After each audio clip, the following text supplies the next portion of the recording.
ಪ್ರಿಯ ಪೋಷಕರೇ, ನಿಮ್ಮ ಮಕ್ಕಳನ್ನು ಸರ್ಕಾರಿ ಶಾಲೆಗೆ ಸೇರಿಸಿ. ಇಲ್ಲಿ ಸಿಗುವ ಸೌಲಭ್ಯಗಳನ್ನು ತಿಳಿದುಕೊಳ್ಳಿ. ಸರ್ಕಾರಿ ಶಾಲೆಯಲ್ಲಿ 1 ರೂಪಾಯಿ ಶುಲ್ಕವಿಲ್ಲ. ಸರ್ಕಾರಿ ಶಾಲೆಯಲ್ಲಿ ಸಮವಸ್ತ್ರದ ಚಿಂತೆ ಇಲ್ಲ. ಸರ್ಕಾರಿ ಶಾಲೆಯಲ್ಲಿ ಪಠ್ಯ ಪುಸ್ತಕದ ಚಿಂತೆ ಇಲ್ಲ. ಸರ್ಕಾರಿ ಶಾಲೆಯಲ್ಲಿ ಉಚಿತವಾಗಿ ಶೂ ಕೊಡುತ್ತಾರೆ.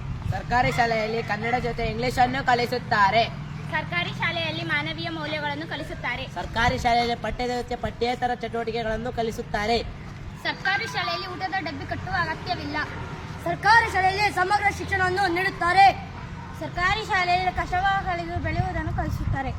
ಸರ್ಕಾರಿ ಶಾಲೆಯಲ್ಲಿ ಸ್ಮಾರ್ಟ್ ಕ್ಲಾಸ್ ಹಾಗೂ ಪ್ರೊಜೆಕ್ಟರ್ ಮೂಲಕ ಕಲಿಸುತ್ತಾರೆ. ಸರ್ಕಾರಿ ಶಾಲೆಯಲ್ಲಿ ಊಟದ ಜೊತೆಗೆ ಹಾಲು, ಮೊಟ್ಟೆ, ಬಾಳೆಯನ್ನು ನೀಡುತ್ತಾರೆ. ಸರ್ಕಾರಿ ಶಾಲೆಯಲ್ಲಿ ಕ್ರೀಡೆಯನ್ನು ಕಲಿಸುತ್ತಾರೆ. ಸರ್ಕಾರಿ ಶಾಲೆಯಲ್ಲಿ ವಿದ್ಯಾರ್ಥಿ ವೇತನ ನೀಡುತ್ತಾರೆ. ಸರ್ಕಾರಿ ಶಾಲೆಯಲ್ಲಿ ಉಚಿತ ಶೈಕ್ಷಣಿಕ ಕರ್ನಾಟಕ ದರ್ಶನ ಪ್ರವಾಸಕ್ಕೆ ಕರೆದುಕೊಂಡು ಹೋಗುತ್ತಾರೆ.